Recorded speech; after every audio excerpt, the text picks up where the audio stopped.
Pastor, ahora démosle nomás, en el Ya, nombre del pero Señor. amén. Entonces, tenemos pantalla.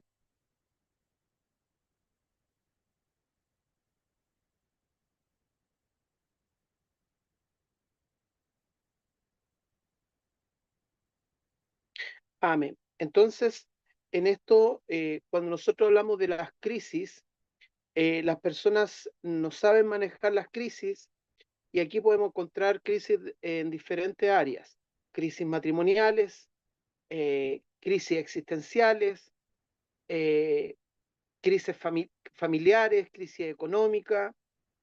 Son cosas que usted va a empezar a darse cuenta que tiene que escuchar, ¿ya? Tiene que escuchar más que hablar, porque a veces se habla mucho y al final no se cumple ese objetivo, ¿ya? Es por eso que hay que dominar la tendencia de hablar.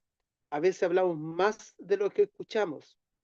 Ahora, es un punto importante cuando estamos haciendo una consejería, mirar a los ojos, entender, sentir lo que siente la persona, contener y dar una solución, ¿ya? Son cosas que nosotros tenemos que tener para poder ser efectivo en ello.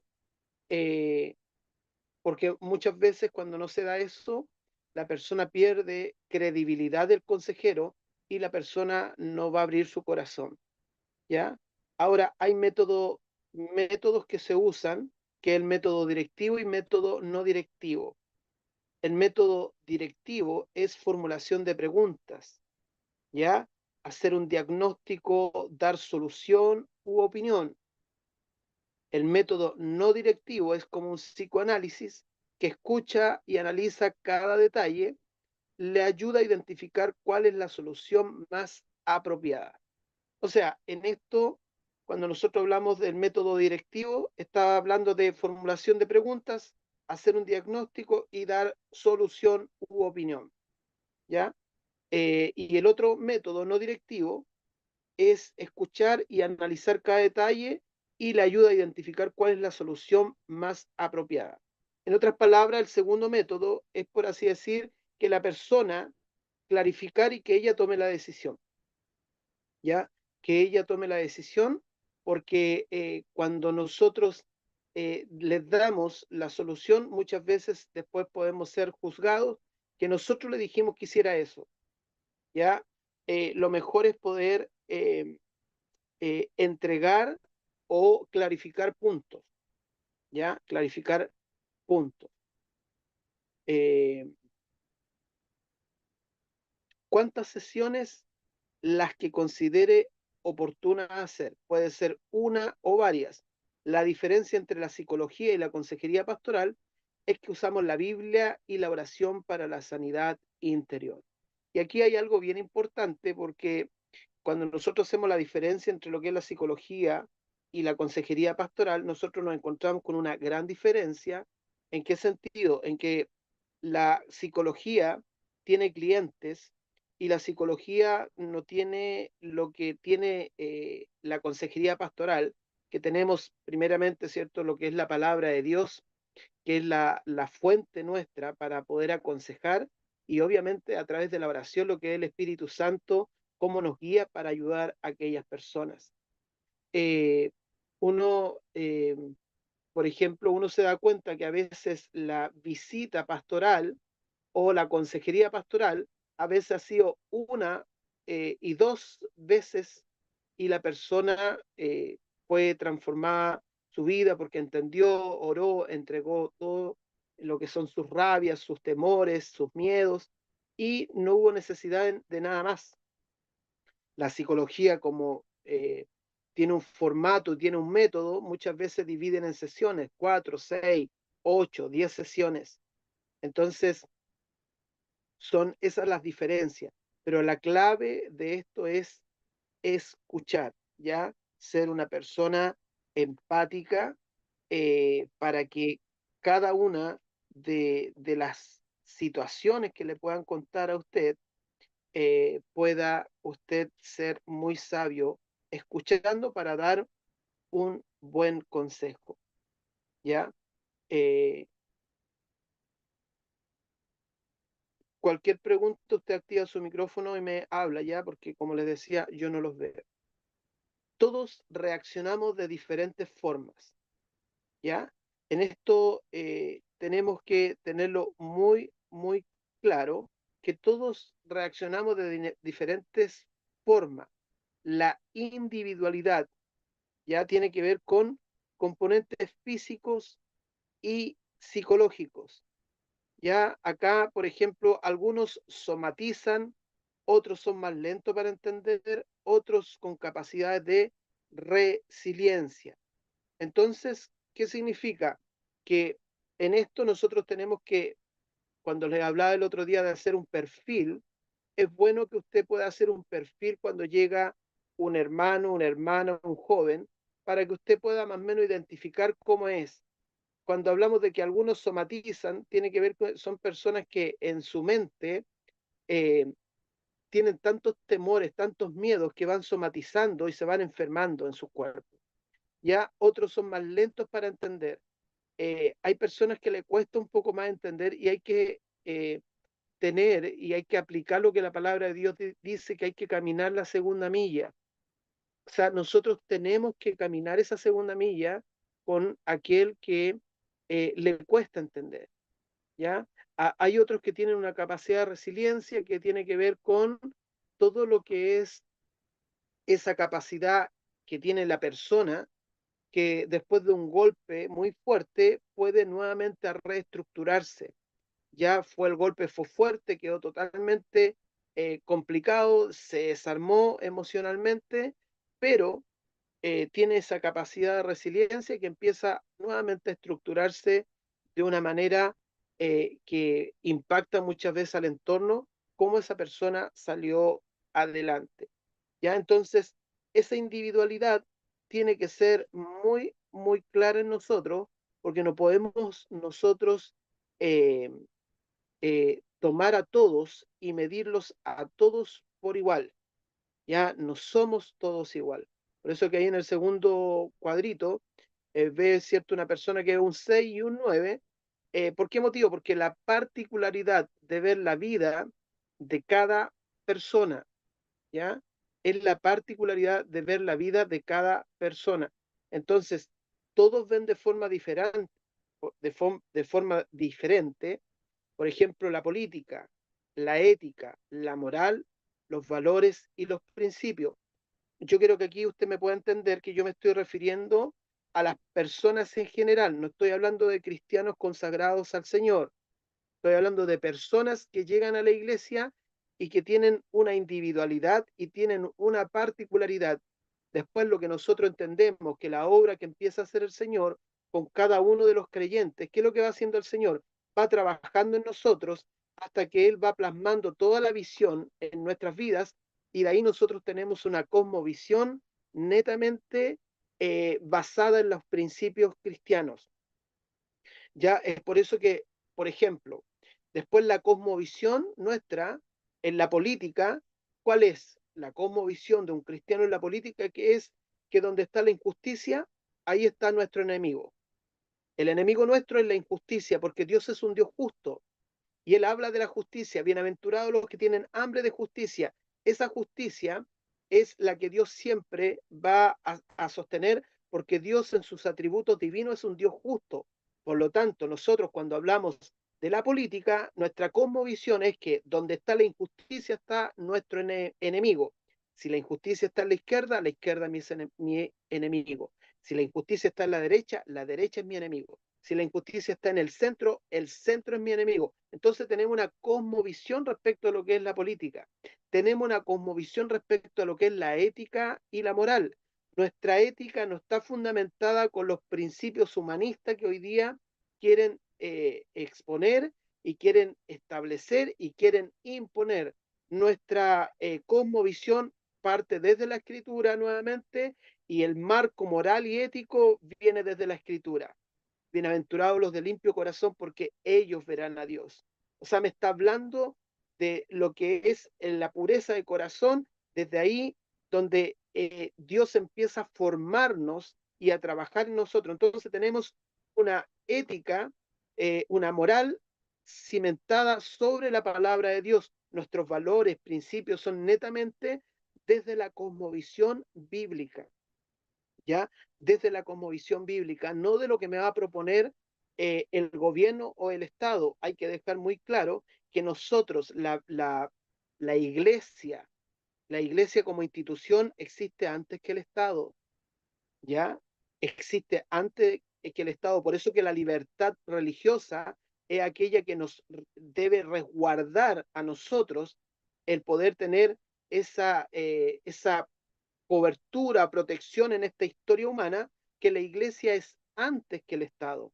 Entonces el Estado no puede hacer una constitución donde nos va a pasar a llevar a nosotros sin considerar lo que es nuestra historia como iglesia. Entonces, vuelvo nuevamente al punto que hablé recién, todos llegan teniendo una mirada en particular, ¿ya? Cada uno viene que tiene una forma respecto a la política, tiene un pensamiento respecto a la ética, tiene un pensamiento respecto a los valores y respecto a los principios. Todos llegan así. Y nosotros lo que tenemos que hacer es trabajar en ello. ¿Para qué? Para poder guiar y enseñar. Aquí es clave el discipulado. Estoy hablando tal vez algo que escapa un poco tal vez de lo que es la psicología o la consejería pastoral, pero el discipulado es clave. ¿Para qué? Para reforzar la cosmovisión cristiana en el creyente. ¿Alguna pregunta hasta ahí?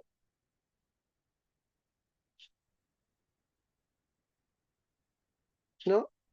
Seguimos.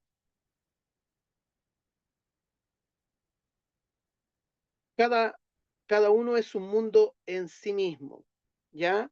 Y aquí tiene que ver cómo somos de diferentes. Todos somos diferentes, percibimos diferente, reaccionamos de forma diferente.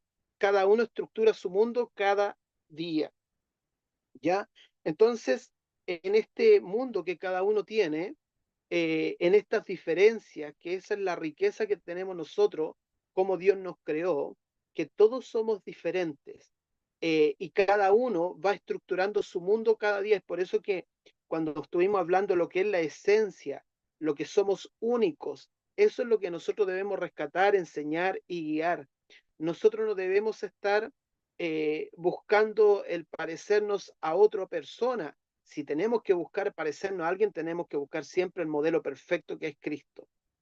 Ya eso debe ser siempre la imitación. Si vamos a imitar a alguien, tenemos que imitar a Cristo, ya porque en eso tenemos el modelo perfecto a seguir. Entonces, en estas diferencias que percibimos diferentes, reaccionamos de forma diferente, tiene que ver con todo lo que hemos estado viendo respecto a lo que es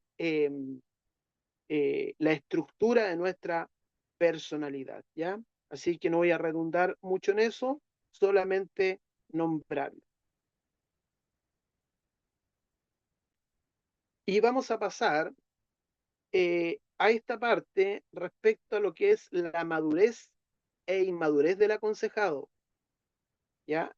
¿Qué significa esto? Las conversaciones revelan mucho, tenemos que ser buenos con versadores, ¿ya? ¿Por qué motivo? Porque aquí vamos a ir viendo algunas de las eh, algunas de las señales de inmadurez en el aconsejado.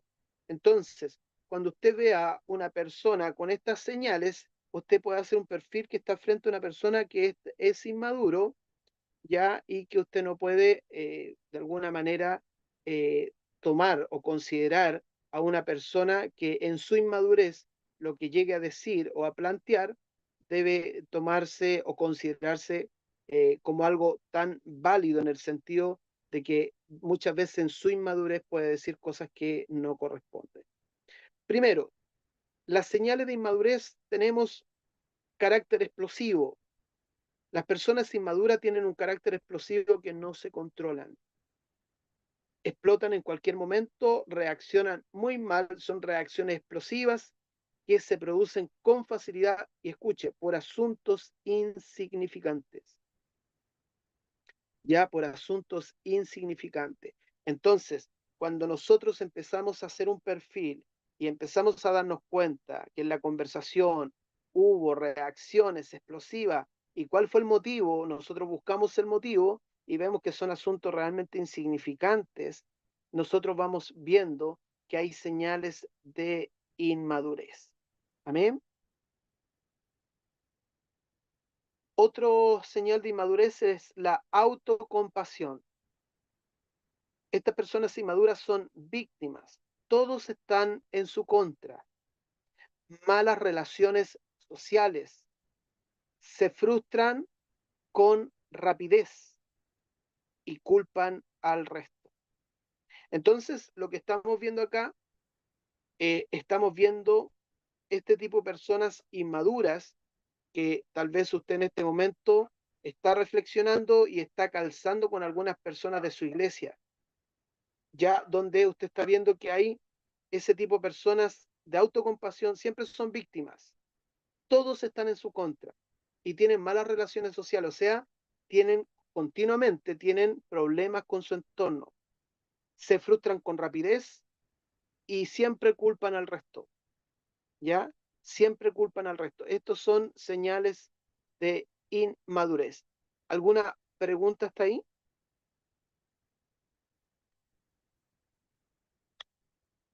¿No? Seguimos.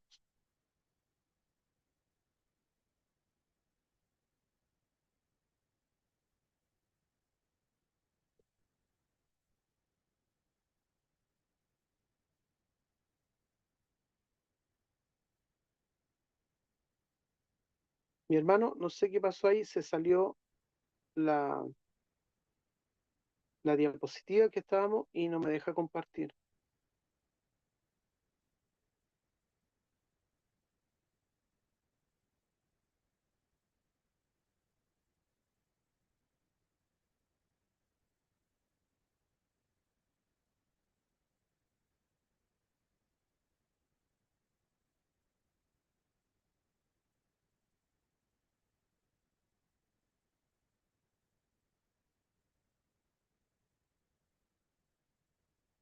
Hermano Patricio, no sé si me escucha. Sí, espéreme un segundito, estoy viendo qué pasó Ya, aquí. ya,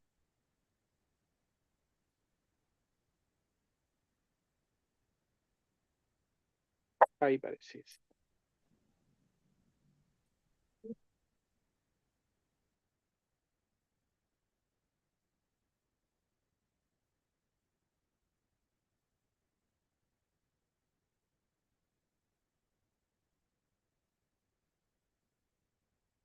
Ya, ahí sí. Seguimos. Entonces, estábamos viendo, ¿cierto?, las señales de inmadurez del aconsejado. Otra señal de inmadurez es la dependencia. Necesitan continuamente apoyo, ¿ya? Si no tienen ayuda inmediata, se deprimen, ¿ya?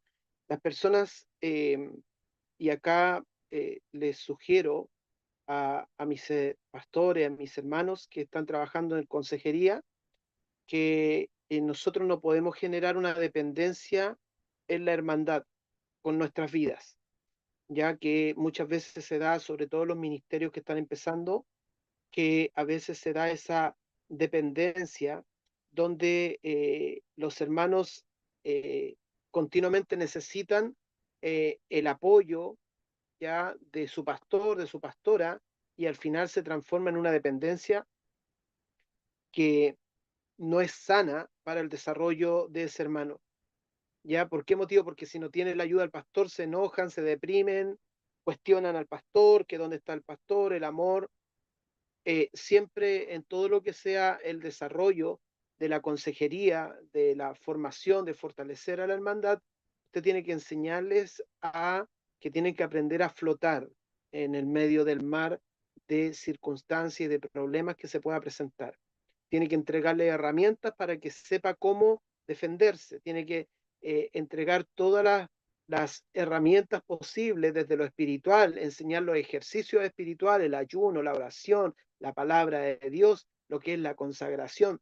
Tiene que entregar todas esas herramientas para qué, para que ellos puedan tener esa posibilidad de aprender a enfrentar y que logren esa independencia, entre comillas, porque de poder enfrentar sus situaciones, porque nosotros tenemos, si es que ellos van a ser dependientes, tienen que ser dependientes de Dios, pero no del pastor ni del consejero, porque eso a usted lo va a desgastar mucho, mucho. Tienen que aprender, los hermanos, tienen que entregarle herramientas para que no se transforme en esa dependencia que no es sana, porque esa dependencia puede generar que en usted vaya, quitando, restando tiempo a su propia familia, a su propia esposa, a su propio hijo, se pueda desgastar el matrimonio, se pueda dañar la relación entre los hijos por el hecho de que está continuamente, tiene que estar, eh, tratando de ayudar a aquello. No se olvide que Jetro, el suegro de Moisés, le dio el consejo muy sabio a Moisés que distribuyera el trabajo porque no lo estaba haciendo bien de esa manera, ¿ya? Ya había dejado a toda su familia de lado para poder atender al pueblo. ¿Alguna pregunta hasta ahí?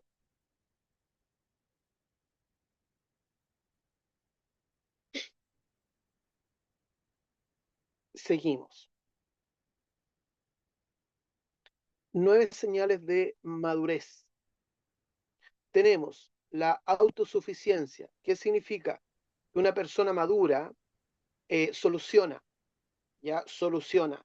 Está pasando un momento difícil, soluciona. Puede pedir oración, te pide oración por esto, pero le da solución a la problemática, ¿ya? Entonces, por ejemplo, lo veo dentro de mi iglesia, algunas hermanas que son jóvenes en matrimonio, veo que tienen un problema, escolar las niñas o los niños y están llamando al esposo que está en faena para explicarle que no sabe qué hacer porque no quiere hacer la tarea. Esas cosas, por ejemplo, son señales netamente de inmadurez. La autosuficiencia es que tiene que tener la capacidad de dar solución y no generar esto que puede traer complejidad, ¿cierto?, a su esposo en el trabajo, que pueda estar haciendo algún trabajo delicado y que se le esté continuamente diciendo qué es lo que está pasando. Esa autosuficiencia es parte de lo que es la madurez. Segundo, tienen buenas relaciones interpersonales, o sea, se relacionan bien con los demás, ya se relacionan bien con los demás. Usted cuando vea que una persona tiene problemas en su familia, en su matrimonio, con sus, vecinos, en su trabajo, usted tiene que poner ojo ahí porque es muy posible que está frente a una persona inmadura, eh, que usted tiene que tomar, ¿cierto? Ahí después carta en el asunto, respecto a aquello. ¿Por qué motivo? Porque, vuelvo a decir, una persona madura tiene buenas relaciones interpersonales con todos. Ya no es una persona que se llena de conflicto. Eh, tiene autodominio, ya tiene la capacidad de, dominarse o tiene templanza. Se manifiesta el fruto del espíritu en aquella persona que tiene esa capacidad de controlarse en medio de la dificultad o de la situación compleja que está viviendo. ¿Ya? Entonces, tiene autosuficiencia, tiene buenas relaciones interpersonales y tiene autodominio.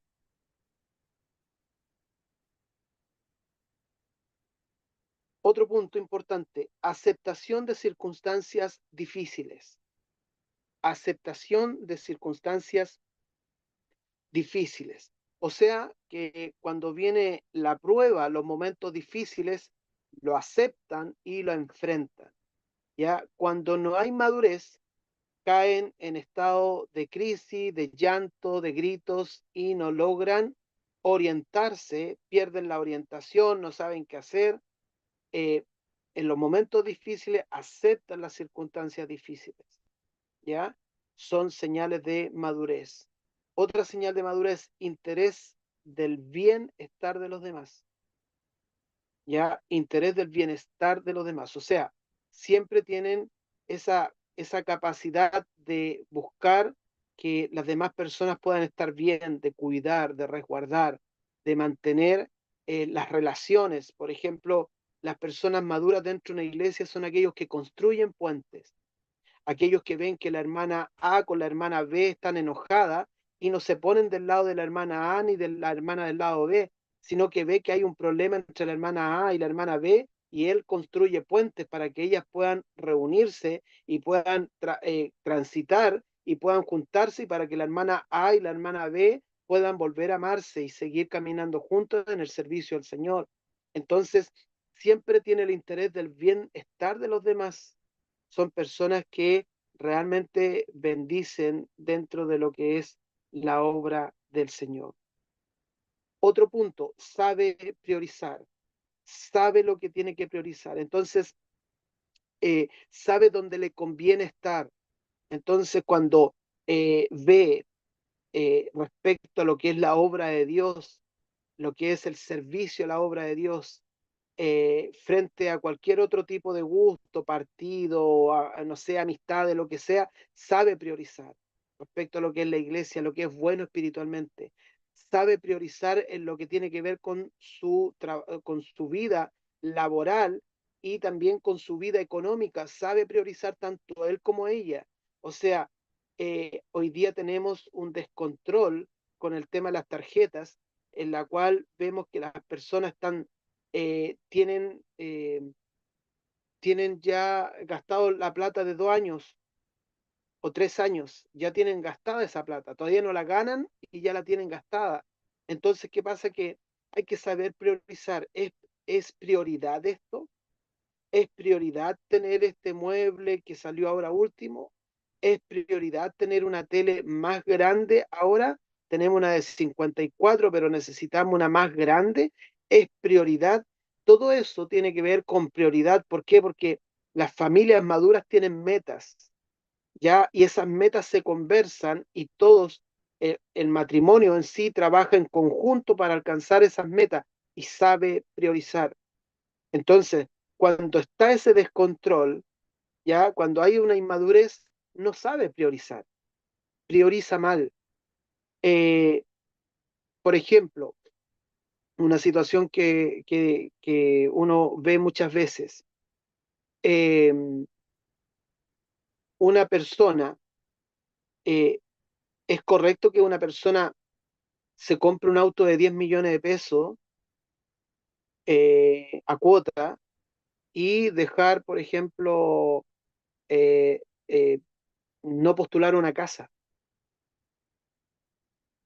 Eso es que hay que aprender a priorizar. Ya hay que aprender a priorizar.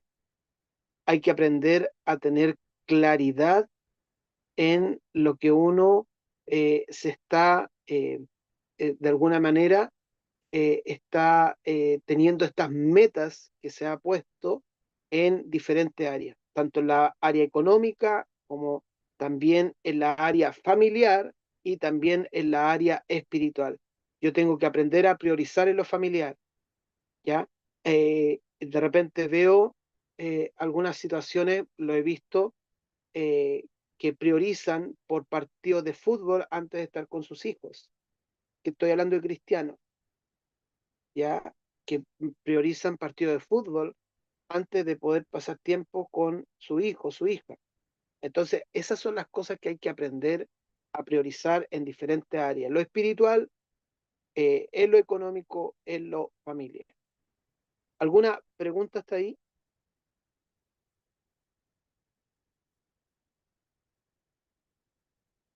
No, seguí. Eh, Otra señal de madurez es capaz de tomar decisiones, ¿ya? Es capaz de tomar decisiones. O sea, frente a una situación, tiene la capacidad de tomar decisiones, ¿ya? Que eso es algo que cuesta en el desarrollo de la madurez, ¿ya? De poder tener esa capacidad, ¿ya? También tiene inteligencia emocional, ¿ya? Tiene inteligencia emocional. O sea, tiene bajo el control el tema emocional, sean tristeza, sea pena, sea rabia, sea ira, lo tiene bajo control, ¿ya? No cae en crisis emocionales, sino que tiene el control de aquello. Puede sentir la pena, puede sentir la tristeza, puede sentir la rabia, pero tiene inteligencia para poder enfrentar aquello, ¿ya? Eh, y por último, son personas responsables.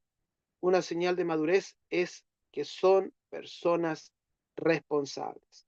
O sea, no hay que andar diciéndole lo que tiene que hacer, sino que son responsables. Es como por así decir, usted toma a su equipo de liderazgo o oficiales, no sé cuál es el nombre que le pueda tener, y usted hace una descripción de responsabilidades y le dice, ya, hermano, usted va a ser aquel que va a desarrollar em, todo el calendario de devocionalistas de este mes. Ya usted va a poner a los devocionalistas este mes, por lo tanto, usted tiene que hacer un calendario y lo tiene que tener listo una semana antes para poder ponerlo ahí en la iglesia y que los hermanos devocionalistas se den cuenta cuándo es su fecha con anticipación. Entonces, cuando las personas son responsables, cuando son maduras, usted les da la descripción de responsabilidad y la persona aplica aquello, ¿ya? Aplica aquello. Pero cuando no hay madurez, son irresponsables. Es por así decir, cuando trato con los padres, cuando hago talleres para padres, le hablo de los adolescentes. Los adolescentes tienen tres características muy marcadas, ya desde lo que es la inmadurez, porque a veces los papás piensan que sus hijos son maduros, ya, porque tienen una actitud tal vez que ven que es madura, pero hay tres actitudes que muestran ya la inmadurez en los preadolescentes. Uno, son irresponsables. Segundo, insensibles. Tercero, inestables.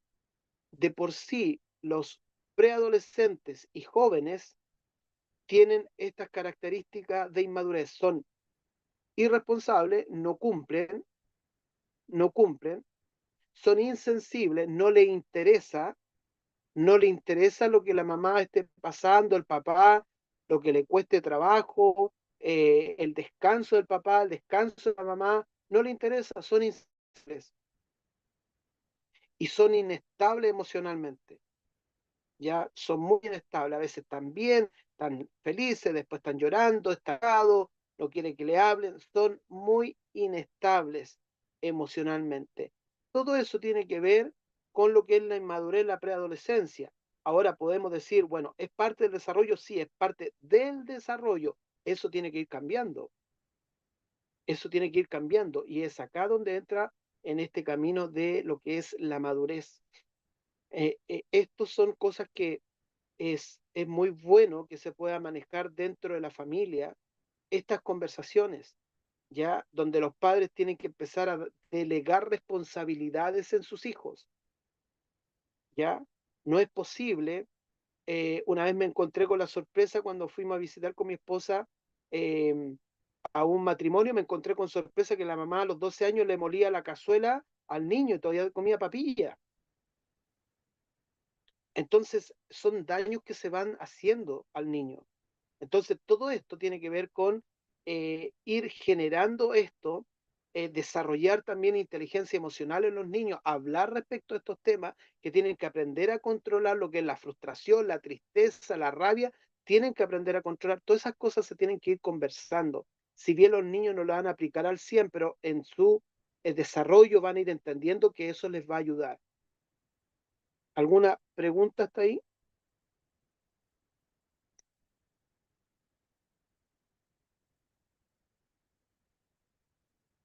Seguimos.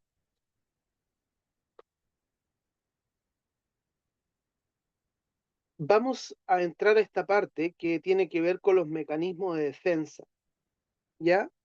Eh, los mecanismos de defensa, antes de que los veamos, quiero que usted pueda entender esto que les voy a decir. Los mecanismos muchas veces nos ayudan en la parte emocional para estabilizarnos, ¿ya? O sea, por así decir, los mecanismos nos ayudan en el momento en sí, pero cuando ese mecanismo se mantiene por tiempo, se puede transformar en algo dañino. hay mecanismos de defensa que nos ayudan muy bien y hay otros mecanismos de defensa que son sumamente negativos, ¿ya? Entonces, en esto, nuestra mente tiene que ver con eh, la mente consciente, la mente preconsciente y la mente inconsciente, ¿ya? O también habla de mente consciente, subconsciente e inconsciente, ¿ya? Y en esto nosotros tenemos que la parte consciente es la estructura del ser humano que razona, ¿ya? Es la estructura nuestra en la cual estamos razonando de la información que nos está llegando. Ya es la conciencia que tenemos ahora de lo que estamos viviendo. Ya es la parte racional nuestra. ¿Ya? Esa es lo que es la mente consciente. Acá, en lo preconsciente o en lo subconsciente, es lo que hemos olvidado temporalmente, pero se puede recordar. Por ejemplo, tal vez si yo le hago una pregunta que me defina la diferencia de lo que es el sentimiento y la emoción a alguno de ustedes, tal vez se le va a olvidar. Ya a lo mejor no lo tienen en este momento en su mente, pero usted va a mirar sus apuntes y va a decir, la diferencia entre los sentimientos y la emoción es que el sentimiento puede durar años y la emoción es momentánea. ¿Ya? Entonces ahí usted recuerda y viene nuevamente esa enseñanza que usted tiene ahí, está guardada ahí en el subconsciente, en el preconsciente, pero se puede recuperar con rapidez, se puede recordar mientras uno pueda echar mano, ¿cierto?, a los apuntes. Y está el inconsciente, que es una gran bodega, ya es una gran bodega de almacenaje mental. Ahí está guardado todo lo que vivimos en nuestra niñez, todo lo que se vivió en la niñez, experiencias negativas como experiencias positivas, que más que nada las experiencias eh, están guardadas ahí en esta gran bodega de almacenaje mental. Entonces, ¿qué pasa? Que hay muchas cosas y reacciones negativas que tenemos que aparecen estos mecanismos de defensa que habla la psicología, que los vamos a ver y usted se va a dar cuenta que sí, dentro de lo que es el ser humano, sí aparecen estos mecanismos de defensa. ¿Ya? Es por eso que estos mecanismos de defensa pueden ser buenos en el momento para estabilizarnos, como también pueden ser aquellos que pueden ser negativos, ¿ya? Entonces tenemos en este inconsciente, tenemos 9 mecanismos de defensas que operan en el hombre. Tenemos el primero que se llama represión, ¿ya? Represión. Cuando nosotros hablamos de este mecanismo de defensa es aquel que olvida lo que le produce el dolor, ¿ya? Entonces, este mecanismo se manifiesta eh, olvidando y reprimiendo aquello que le produjo el dolor. Entonces, cuando hablamos de lo que es la represión, nos vamos a encontrar con aquello que usted tal vez vivió y que hay cosas que están ahí reprimidas, ¿ya? En el momento nos ayuda para estabilizarnos, porque estamos olvidando de forma inconsciente eso que me generó tanto dolor. Eh, y desde ahí está bien, pero el tema de reprimirlo y no enfrentarlo es algo que en el tiempo puede generar problemas porque está reprimido aquello, ¿ya? Entonces, esas cosas son aquellas que nosotros tenemos que ir entendiendo que la represión puede ayudarnos de momento, pero mantenerla en el tiempo puede ser dañino. ¿Amén? Tenemos otro mecanismo de defensa que es la sublimación, que su rabia la canalizan en otras cosas. Ejemplo, el trabajo. ¿Qué significa esto? Significa que las personas eh, que tienen impulso fuerte, ya hablemos del temperamento, un colérico fuerte y que no puede expresar ya muchas veces su rabia, su molestia, y no puede él dar a conocer aquello, puede liberar esa energía en otras actividades y se pueden sentir satisfechos haciendo eso, pero pueden perder el equilibrio, ¿ya? Entonces personas que se transforman en personas trabajólicas, ¿ya? Lo mismo con los ejercicios, puede ser que haga ejercicio que es bueno para poder cuidar el cuerpo, pero pueden pasar, ¿cierto? Horas y horas, día y día, y empiezan a caer en un desequilibrio en esto. Entonces, su rabia, su enojo la canalizan en el trabajo, ¿ya? En el trabajo, y así, eh, ¿qué sucede? Que al trabajar tanto, después se agota de tal manera que no tiene tiempo para pensar ni para meditar en la rabia, sino que duerme y así va desarrollando su vida. Tenemos otro punto, o otro mecanismo de defensa, perdón, que es la regresión, ¿ya? ¿Qué significa esto? Significa que regresa a su niñez, hay rabietas para eludir el problema. ¿Ya? Entonces, ¿qué sucede? Que muchas personas en esto lo que es la regresión es que cuando era niña le funcionaban las rabietas, ¿ya? Y con todas las rabietas que hacía, lograba su objetivo. Y así podía eludir problemas, podía generar presión para lograr ya sea dulce, juguete o cualquier cosa, permiso, usaba las rabietas. Para eludir problemas, usaba las rabietas. Y la regresión es también un mecanismo de defensa que lo usan después las mujeres y hombres adultos. Empiezan a hacer rabietas, igual como cuando eran niños, para eludir el problema. Hace tiempo atrás me pidieron que fuera a visitar una casa que supuestamente había muchas peleas y discusiones porque había algo espiritual en esa, ¿ya?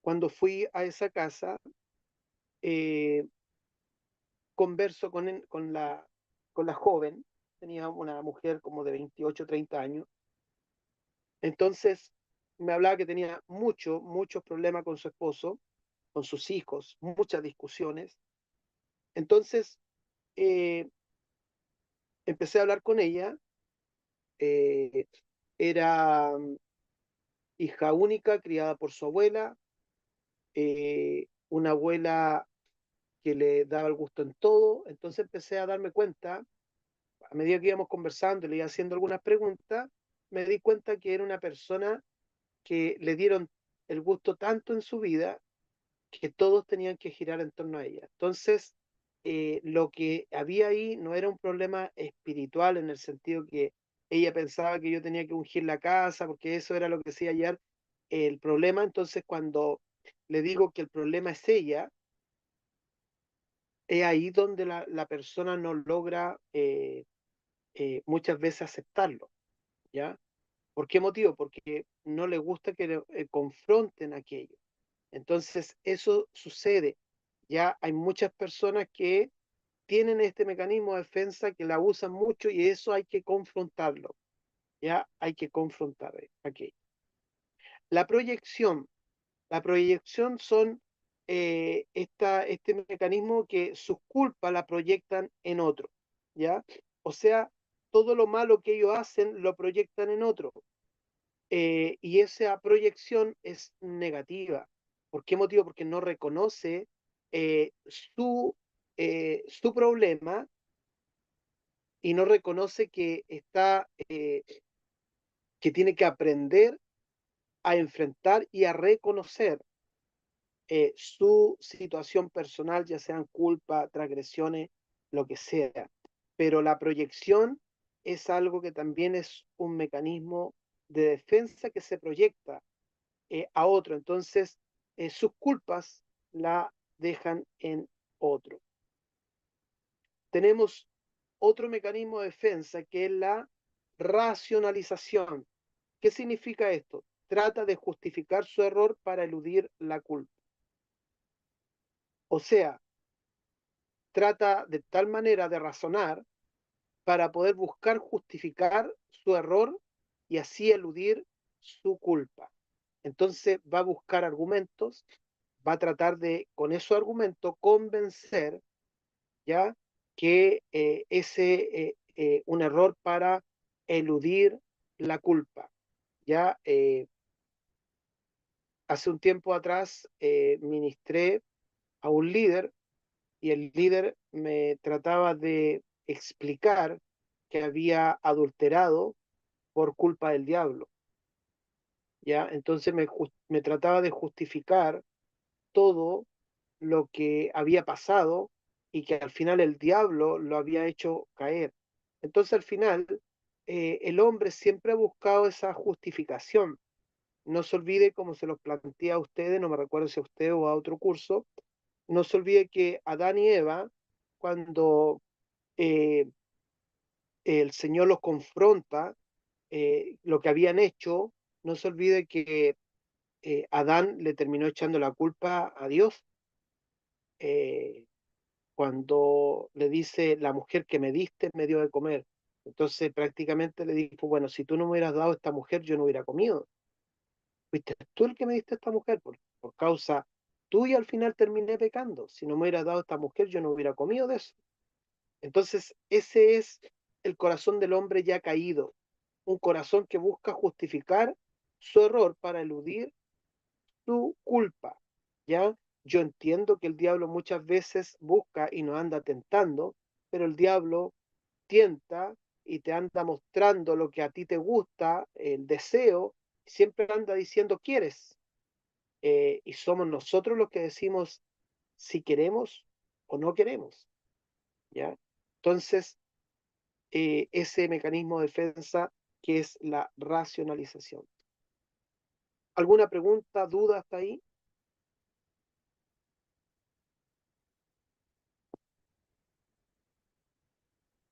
¿No?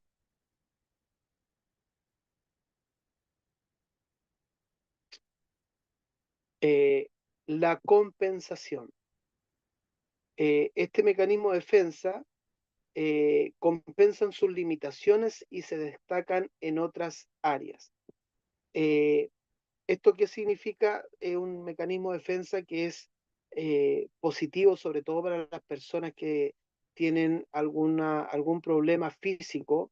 Por ejemplo, usted puede ver en los niños la Teletón, usted ve que tienen una personalidad tremenda, tienen una capacidad enorme ya en poder expresarse, cómo hablar, se desarrollan muy bien intelectualmente, porque van compensando su limitación y la fortalecen en otra área.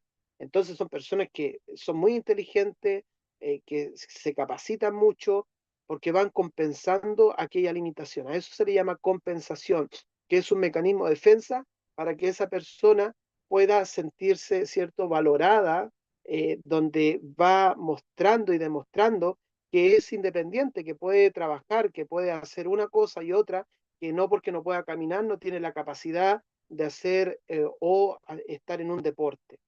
¿Ya? Eh,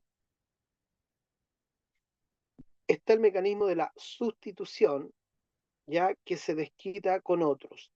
Este mecanismo de defensa se ve mucho en las personas que no tienen la capacidad de enfrentar situaciones, ya sea laborales, eh, eclesiásticas, familiares, y termina desquitándose con otros. Se desquita con los hijos, se desquita con la esposa, se desquita con los animales y no tiene la capacidad de poder enfrentar, ¿ya? Entonces, todas estas cosas son importantes que nosotros podamos de alguna manera manejarlas para que nuestra consejería sea importante, ¿ya? Está este mecanismo de defensa que es la fantasía, que son esas personas que escapan de sus frustraciones. Ya ellos cuentan historias y siempre son ellos los héroes. Son personas que en algún momento se frustró su camino, tal vez estaba estudiando, no pudo seguir estudiando, tenía un buen trabajo, lo perdió para siempre.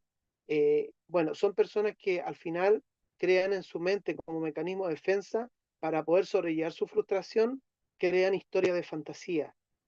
¿ya? Y en esa fantasía siempre ellos son los héroes, siempre ellos son los mejores, siempre cuentan historias donde ellos van armando esto en sus mentes, ¿ya? Y tiene que ver con estos mecanismos de defensa que son dañinos porque escapa de la realidad. Esa persona no vive en una realidad.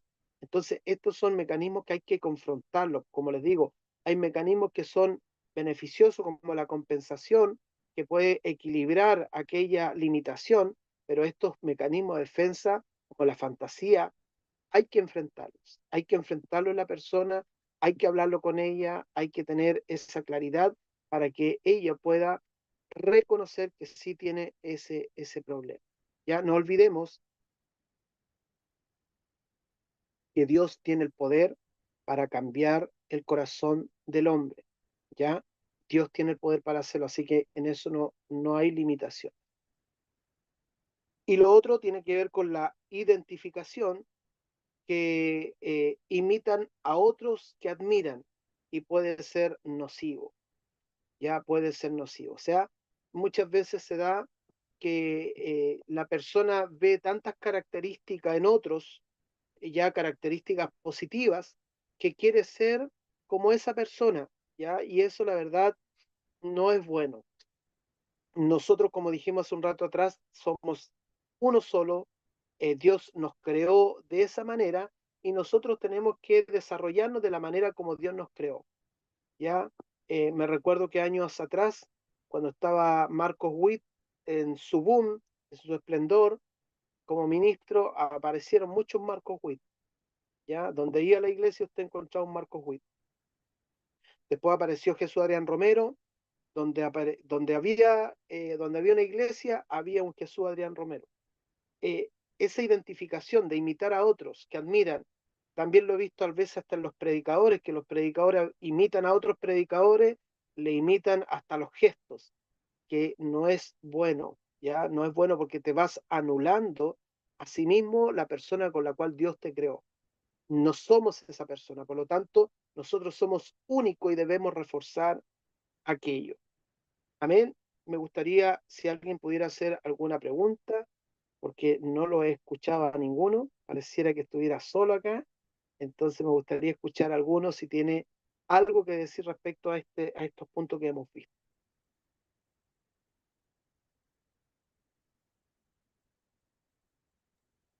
¿Cómo está mi pastor? Dios me lo bendiga, gusto saludarlo. Eh, Bendiciones. bueno, está bastante interesante el tema. Eh, bueno, yo llevo muy poquito como pastor, yo llevo 3 años como pastor, trabajando en el pastorado con una pequeña iglesia acá en Machalí. Y de verdad que todo lo que Amén, usted comenta en cuanto a la consejería, eh, hemos visto tantos casos y tantas cosas, que de verdad todo lo que ha dicho uno lo ha vivido y yo creo que lo vamos a seguir viviendo. Eh, amén, por eso estamos tan atentos, no sé, en mi punto de vista, no tengo nada que preguntar, estoy absorbiendo todo lo que dice. La verdad es que lo que delante decía usted sobre los adolescentes, la falta de responsabilidad, etcétera, etcétera, yo lo he visto y lo he vivido aquí con gente en mi iglesia, gente adulta que parece adolescente. claro, Eh, yo creo que eso es más lamentable que tener adolescentes irresponsables, sino que es más terrible tener gente adulta que todavía no crece en lo espiritual. sí, Entonces, más que nada aportar eso, que lo que usted está hablando, a mí como pastor joven, en cierta manera, tengo 41 años recién, eh, me ayuda bastante en las consejerías que hacemos nosotros matrimoniales. Por ejemplo, en las matrimoniales nosotros vamos con mi esposa a hacer consejería. Eh, amén, Hay cosas, y yo le doy gracias a Dios por tener a mi esposa, y que en prácticamente todas las consejerías que hacemos, las hacemos los dos, juntos como matrimonio. Creo amén, que eso me ha ayudado bastante. Eso, mi querido pastor. amén. Bueno, gracias, pastor, por sus palabras. Bueno, lo que usted dice es sumamente importante porque con esto uno se da cuenta que la madurez no tiene que ver con canas, por así decirlo. Usted puede encontrarse con hombres adultos de 60 años que son todavía muy inmaduros, ¿ya? Y usted se puede encontrar también con gente de 25, 30 años que muestran mucha madurez, ¿ya? Entonces, eso es lo que uno tiene que ir dándose cuenta del entorno donde uno está ministrando. ¿Amén? No sé si hay alguien más que quiera decir algo. Hermano, ¿cuánto es su nombre usted? Perdón, pastor. Rogelio. Ah, el pastor Rogelio, había desconocido su voz. Eh, Amén. que hay, por ejemplo, una de las constantes también, no sé, no me recuerdo quién fue el que dijo que, no sé si fue Sigmund Freud, que dijo que muchos adultos tienen la edad aún de niños de 6 años y se quedan con ese niño de 6 años. Y ese niño de 6 años quiere ya ser joven, adulto, y muchas veces ese niño de 6 años quiere mandar, ¿no es cierto?, dirigir, inclusive a los papás.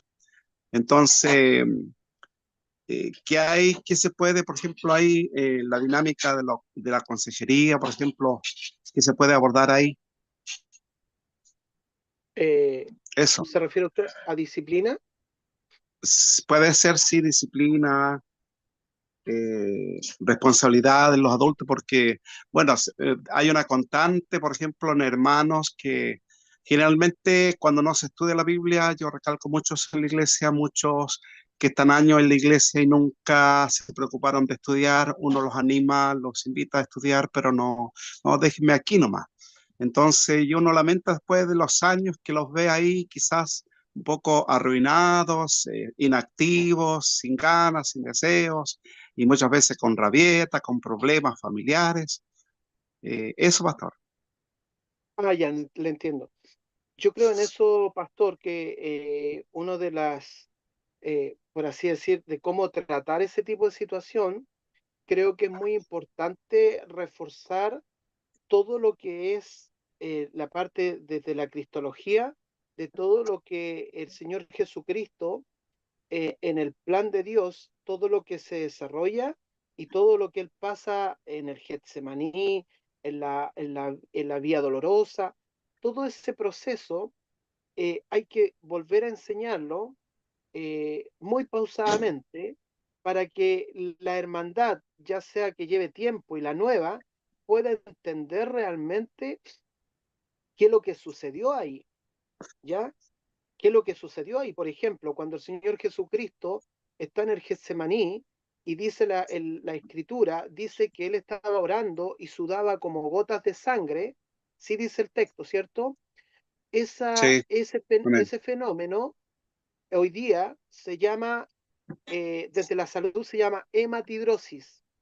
La hematidrosis es cuando una persona está bajo un estrés tan fuerte y tan grande, se dilatan los vasos sanguíneos y se mezclan con el sudor.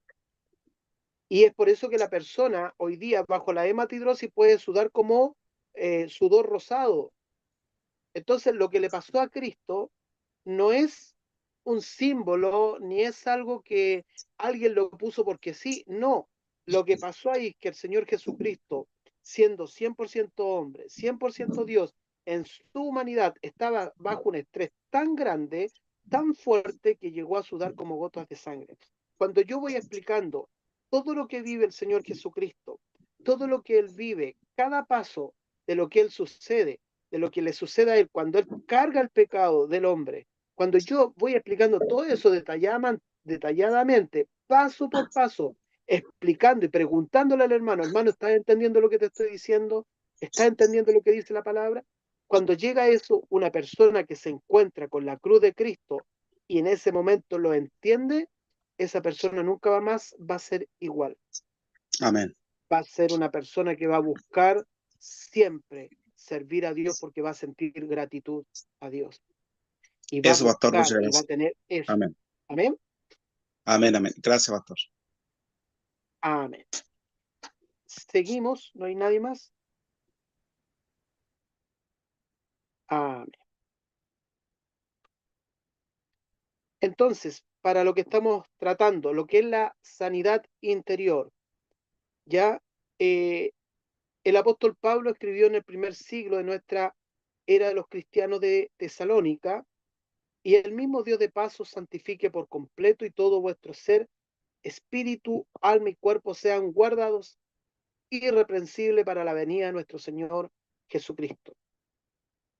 Fiel es el que os llama, el cual también lo hará. Entonces nosotros tenemos acá en el área psicológica, aunque la psicología ha hecho avances de significación en el tratamiento de alguien que enfrenta algún grado de afección de su psiquis, solamente Jesucristo puede obrar una sanidad plena e integral. ¿Amén? Acá en la parte psicológica, volvemos a decir, este ramo que ustedes están haciendo, si bien tiene que ver con una psicología, usamos las herramientas que nos ayudan en la psicología, pero la fuente nuestra es todo lo que la palabra de Dios nos enseña, y el Señor Jesucristo, Él viene a trabajar en nuestras mentes. No olvidemos ahí en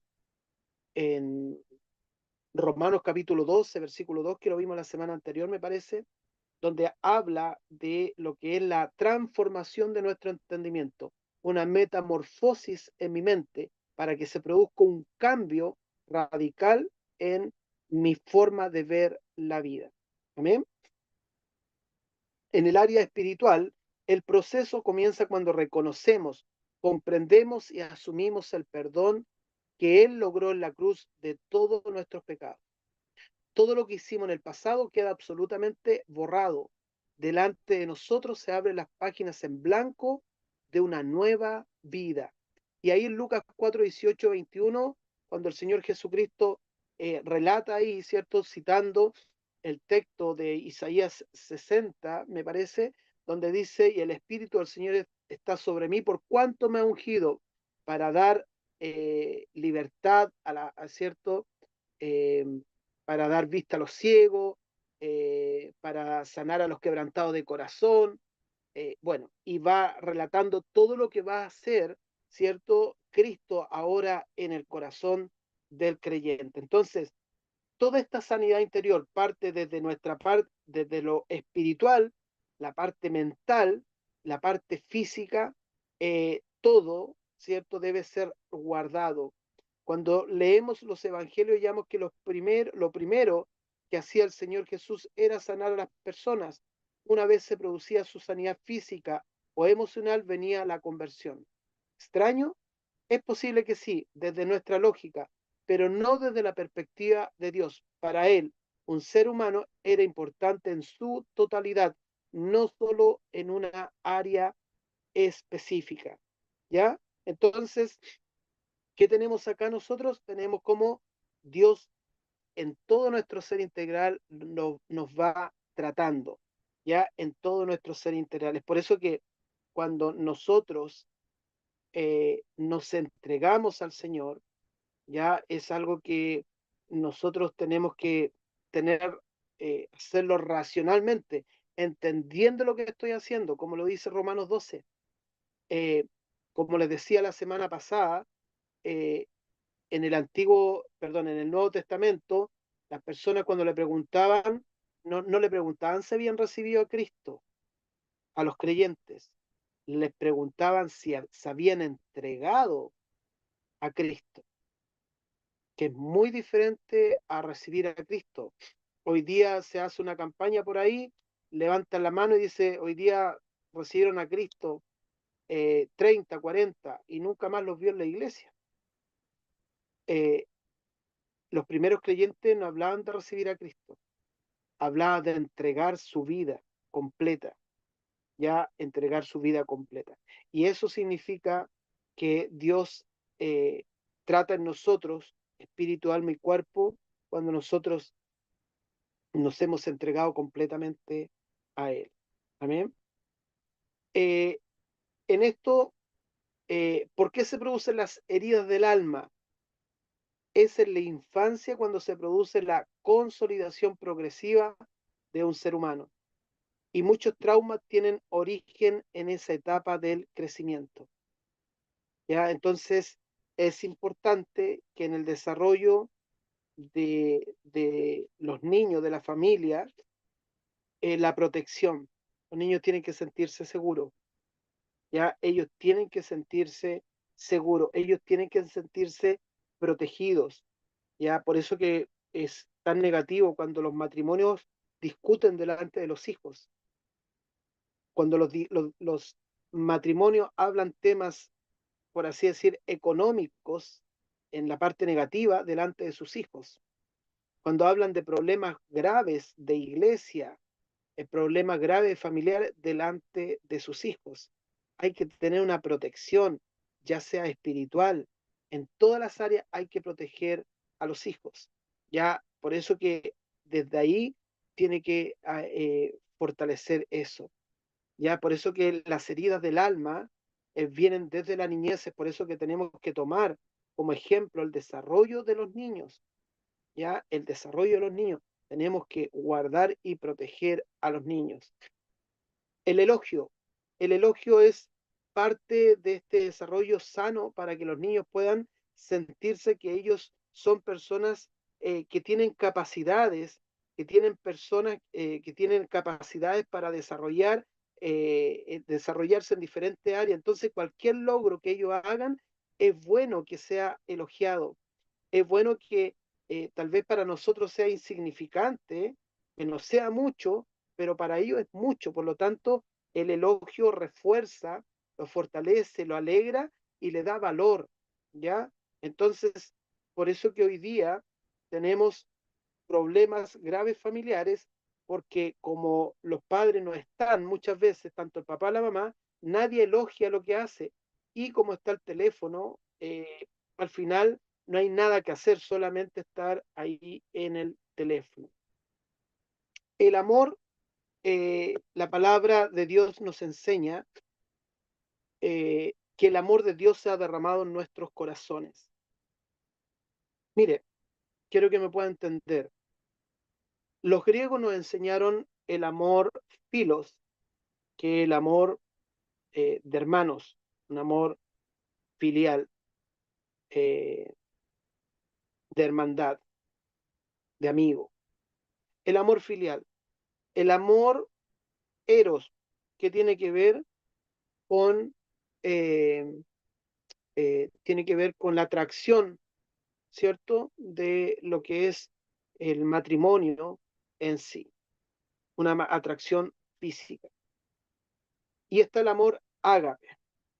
Nosotros, y quiero que usted me pueda entender, que nosotros lo que se derramó en nuestro corazón es el amor ágape. Por lo tanto, el amor ágape es el que habita en nosotros. El Espíritu Santo es el amor ágape, ya que se derramó en nuestros corazones. Ese amor significa que yo debo amar a mis hermanos y a mis amigos, lo debo amar con el amor de Dios, no con el amor filial, como un amor inferior. Lo mismo pasa con mi esposa. Yo a mi esposa no debo amarla solamente con el amor eros, sino que tengo que amarla con el amor ágape, así como Dios ama a mi esposa, ¿cierto? Yo también tengo que amarla con ese mismo amor. ¿Por qué motivo? Porque el amor eros, ese amor o esa atracción, eso va a ir pasando con los años. Lo que se mantiene es el amor ágape en nuestros corazones.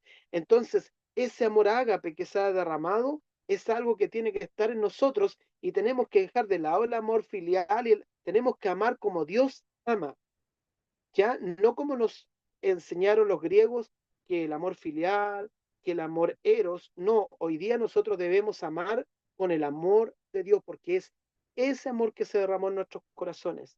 Amén. Y el perdón, que es eh, algo de suma importancia que la persona lo pueda comprender y entender.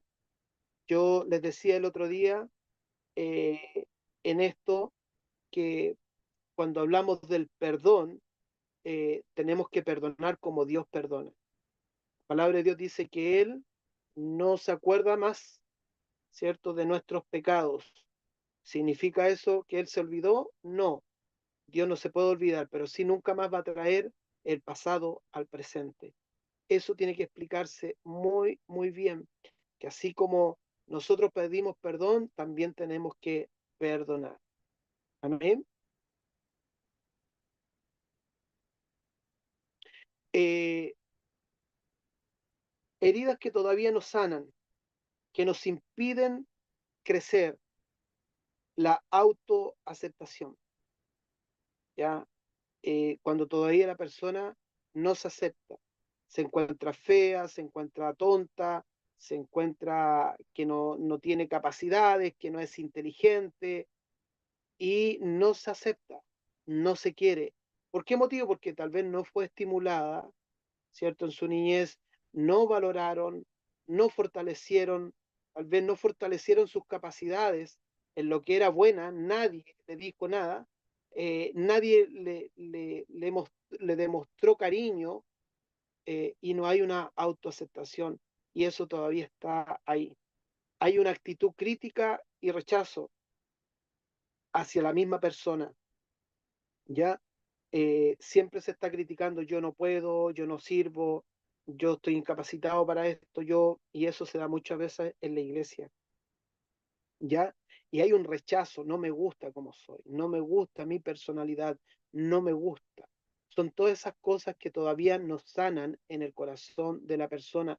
Las inseguridades, nunca tiene seguridad, nunca tiene claridad en lo que va a hacer, siempre hay inseguridad, no tiene la capacidad de tomar decisiones y vive preguntando al resto lo que tiene que hacer, cómo lo debo hacer, qué debo hacer, cómo tengo que hacer. Esa inseguridad es todavía rasgos que todavía no son sanados. La carencia de auto perdón, ¿ya? Hay muchas eh, personas que a veces no se han perdonado a sí mismas, ya por situaciones fuertes, difíciles que han pasado. Eh, por ejemplo, hace un tiempo atrás ministré a un caballero que él siempre me decía que él no podía ser perdonado, que él no podía ser perdonado. Y siempre me repetía lo mismo, ¿ya? Entonces una vez, en una conversación que tuve con él bien profunda, le dije que Dios perdonaba todo, entonces él me decía que no, y le dije, pero cuénteme qué es lo que Dios no le puede perdonar a usted.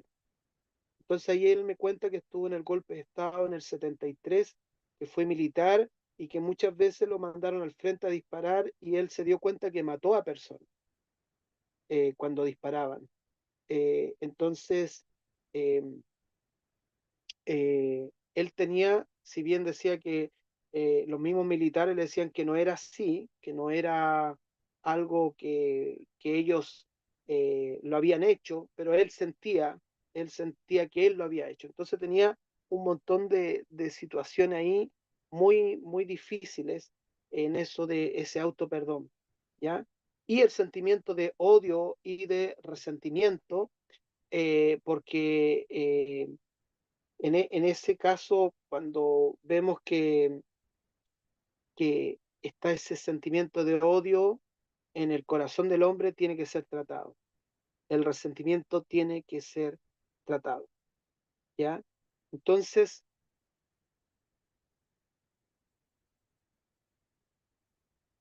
obstáculos de la sanidad interior, Isaías 41:10 dice, no temas porque yo estoy contigo, no desmayes porque yo soy tu Dios que te esfuerzo, siempre te ayudaré, siempre te sustentaré con la diestra de mi justicia.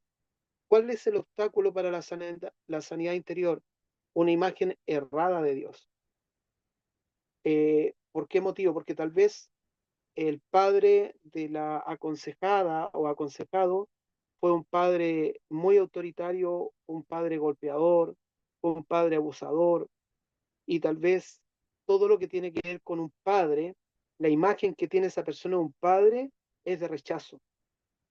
Y cuando nosotros le presentamos a Dios como nuestro padre, inmediatamente, de forma inconsciente, hace una comparación, una analogía de lo que es el papá, inmediatamente le genera un rechazo, ya inmediatamente le genera un rechazo. Entonces, estos son obstáculos de lo que es la sanidad interior, en la cual nosotros tenemos que clarificar que Dios es un Padre perfecto, ya un Padre perfecto que no le falta nada ni le sobra nada, es perfecto.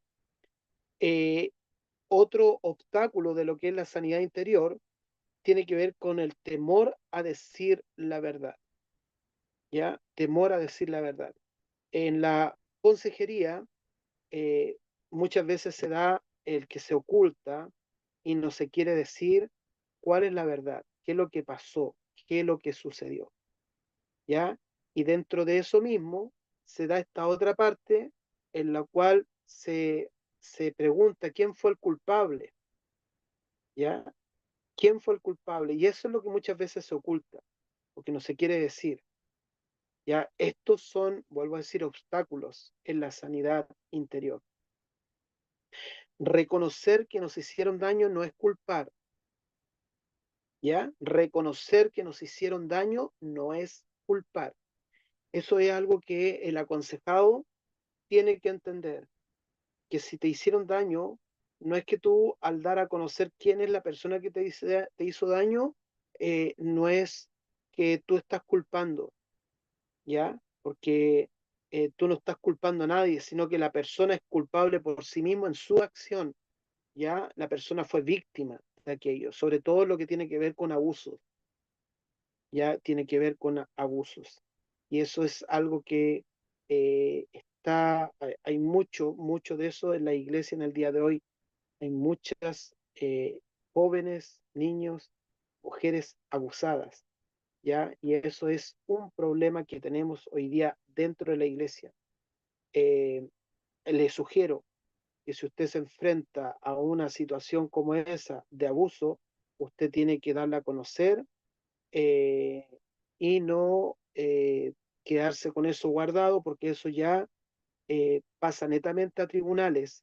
Ya se tiene que hacer una denuncia, se tiene que tratar el tema, porque usted no puede guardar eso, aunque sea secreto confesión, es un delito, ¿ya? Y usted tiene que sí o sí darlo a conocer, porque si usted no lo da a conocer, puede en algún momento salir por otro lado y usted va a quedar como alguien que encubrió aquello. Amén. Así que es algo sumamente delicado, ¿ya? Eh, y Problemas de lo que es la sanidad interior y obstáculos de la sanidad interior tiene que ver con temor a lo desconocido, ¿ya? Temor a lo desconocido. O sea, el consejero debe guiarla a cerrar todas las puertas abiertas a Satanás en diferentes áreas de la vida. Incluso en el proceso es probable que hallemos portillos que no imaginábamos. La persona había guardado silencio por temor o quizá esperó hasta tener un grado de confianza suficiente para compartir todas sus inquietudes, ¿ya? Y acá eh, es también otra problemática que también se da y que muchas veces también se oculta, como hablábamos recién, ya sea por vergüenza, se oculta que la persona se vio las cartas, que la persona se metió en un curso de esoterismo o estuvo involucrada en ello, o hizo algún amarre, estuvo involucrado en alguna de esas cosas. Eso también es parte de por qué están pasando cosas, ¿ya? ¿Por qué están sucediendo cosas? Nosotros tenemos que entender que el mundo espiritual es un mundo sumamente complejo. ¿Por qué motivo? Porque la Biblia no nos revela tanto respecto a este mundo espiritual. Lo que nos revela es que hay un mundo de demonios que están y que ellos están operando continuamente y que cuando se le abre puertas, ellos tienen esa autoridad que así como Adán le entregó la autoridad a Satanás, ellos también sienten que cuando le consultan a ellos le están dando autoridad a ellos. Y se abren estas puertas que empiezan muchas veces cuando la gente dice que están penando y todo eso, nosotros tenemos claro que no están penando, son demonios que se le abrió la puerta. Siempre que usted vaya a una casa, no llegue a orar y a ungir una casa de forma inmediata. Pregunte, haga las preguntas. Si en esa casa está pasando algo sobrenatural es porque alguien de esa casa hizo algo incorrecto, ¿ya? Y en eso hay que conversar, preguntar a todos, una y otra vez, porque algo pasó ahí. algo sucedió, tal vez no ahora, porque esto puede pasar de 30, 40, 50 años atrás, y esto puede pasar y sigue pasando, porque no se olvide que los demonios, el tiempo para ellos no es como el tiempo nuestro, ¿ya? Entonces, en eso nosotros tenemos que preguntar una y otra vez respecto a este tema, ¿ya? Son temas complejos, son temas difíciles que nosotros enfrentamos en el día a día. Yo he participado en 2 exorcismos, ¿ya? He participado en 2 exorcismos. Eh, el último que participé fue, fue bien fuerte. ¿En qué sentido? Voy a tratar de contar para no eh, llevarme todo el tiempo en esto, pero voy a tratar de hacerlo más, sintetizar lo más posible. A mí me llaman como a las 2 de la mañana una hermana de estas hermanas que no les gusta molestar a los pastores, ¿ya? Son de esas hermanas que dicen, no, al pastor no hay que molestarlo porque está ocupado en otras cosas, de ese tipo de hermanas. Entonces, cuando ella me llama a las 2 de la mañana, entiendo que algo está pasando. Entonces eh, me dice esta persona, me dice que, ahí saqué porque ya terminé lo que es la materia. Cuando me llama esta persona, me dice lo siguiente, me dice, pastor, si puede, eh, si puede venir porque la pareja de mi hijo se volvió como loca y dice incoherencias y nadie la puede afirmar. Están unos familiares míos acá tratando de sujetarla por todo esto. Entonces cuando yo voy para allá y voy con un hermano, un ministro de alabanza, yo le digo a él que esté, eh, mientras esté yo ministrando, que él estuviera cantando muy bajo, ¿cierto? En su cantar, y yo iba a leer la palabra de Dios. Cuando yo me enfrento a esto, leo el libro de Efesios, capítulo 1 y capítulo 2. ¿Por qué motivo? Porque en el libro de Efesios, cuando uno eh, da a conocer todo lo que habla de la autoridad de Cristo, de todo lo que Él hizo, dónde Él está, desde ahí nosotros estamos declarando la deidad del Señor Jesucristo. Entonces, bueno, cuando llegué a ese lugar, ya eran como las 2:30, casi 3 de la mañana, cuando llego a ese lugar, esta chica estaba durmiendo, ya porque decían que después de los gritos, todo ella estaba durmiendo. Entonces yo empiezo a leer el libro de Efesios capítulo 1 y 2, como les dije, y cuando yo estoy leyendo eh, eh, el libro de Efesios, ella está durmiendo, me dijeron si la despertaba, yo le dije que no, que la dejaran dormir, y mientras estoy leyendo el libro de Efesios, se apaga la luz y vuelve. Sigo leyendo, se vuelve a apagar la luz y vuelve. Eh, y en la segunda, cuando se volvió la luz la segunda vez, ella despierta y se me tira encima como un animal, me gritaba garabato, de todo, muchos gritos, la sujetaban, ya habían 3 hombres sujetándola a ella y ella se movía de una manera increíble, la fuerza que tenía, y después se volvió a cortar la luz y de ahí no volvió más la luz y yo no pude seguir leyendo. ¿Ya? Ahí se cortó la luz y los gritos, traigan linterna, era todo un tema ahí.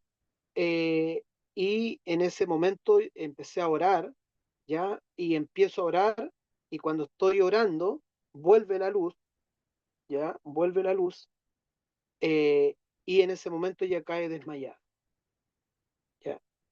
Entonces, eh, bueno, todo esto nos dio como a las 4:30 de la mañana. Después nos vinimos, al otro día la fui a ver a la chica.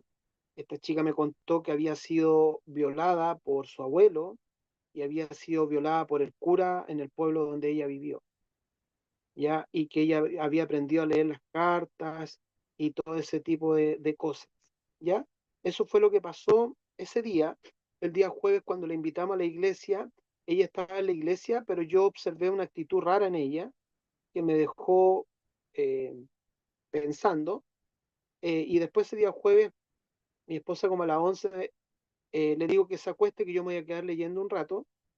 Y estaba en ese momento leyendo y me llama nuevamente esta hermana y me dice que por favor vaya porque nuevamente empezó algo muy fuerte ahí en esa casa. Y resulta que eh, dicen los hijos de la hermana, que ellos no son cristianos, ninguno de ellos eran cristianos, ellos estaban en una pieza, ¿ya? Estaban viendo tele, los dos, más la niña esta, la pareja de este chico, estaban los tres viendo la tele. Y dice que uno de ellos se paró a fumar un cigarro en la puerta. Entonces cuando él dice que está fumando, ve al perro y ve al perro que lo tenían ellos encadenado porque era un perro muy grande que tenían, lo ven parado pero como inmóvil. Entonces le dice al hermano, mira hermano, ven a ver cómo está el perro. Y dice que están mirando al perro cuando sienten el grito de la niña y ven que el pelo, alguien le tiene tomado el pelo y la arrastran de la cama, la botan al suelo y la arrastran.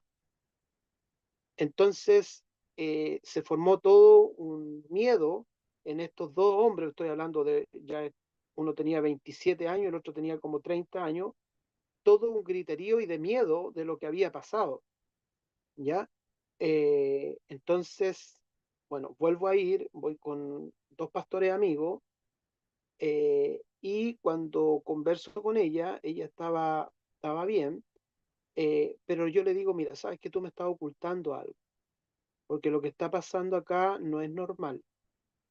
Lo que está pasando acá es algo que está escapando de los márgenes espirituales de lo que uno puede ver. Algo pasa acá y yo quiero que tú me digas la verdad. Entonces, bueno, ella ahí está muy callada, hasta que ahí me cuenta que ella había hecho un pacto con el diablo. Había ido a un cerro y había hecho un pacto de sangre en el cerro. Y yo le pregunté que qué es lo que ella había pedido. Entonces ella dice que lo que ella le pidió era que no quería envejecer. Lo extraño de todo esto es que yo siempre pensé que era una niña que tenía unos 23 años. Entonces cuando ella me dice eso, le digo, ¿y qué edad tienes tú? Y ahí me dice que tiene 37 años y la verdad que no parecía una mujer de 37 años. Realmente se veía muy joven. ¿Ya? Entonces, ¿qué pasa? Que estas personas que hacen pacto es algo muy fuerte porque el diablo es como que él quiere recuperar aquello.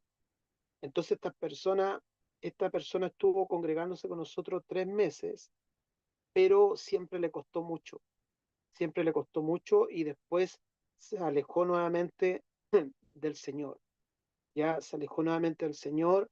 Yo tuve la oportunidad de conversar con la mamá y la mamá me dijo que ella la había visto levitar a su hija en algún momento en su casa. ¿Ya? Entonces era todo un tema espiritual. Después seguían eh, en la casa golpes con cadenas, pájaros que se le tiraban en la cabeza cuando salían al patio en la noche. La verdad que fue todo una complicación en lo que se vivió en eso. Fue muy fuerte. Entonces, este mundo espiritual hay que tratarlo muy bien, porque es algo que pasa y mucha gente se involucra hoy día, y no sabe lo que se está involucrando. Hoy día se ha tratado todo lo que es la hechicería, la brujería, se ha tratado de normalizar como que algo normal hoy día, ¿ya? Entonces, prácticamente se hace pasar como que hay brujos buenos y todo eso es negativo, todo eso es malo y todo eso es peligroso.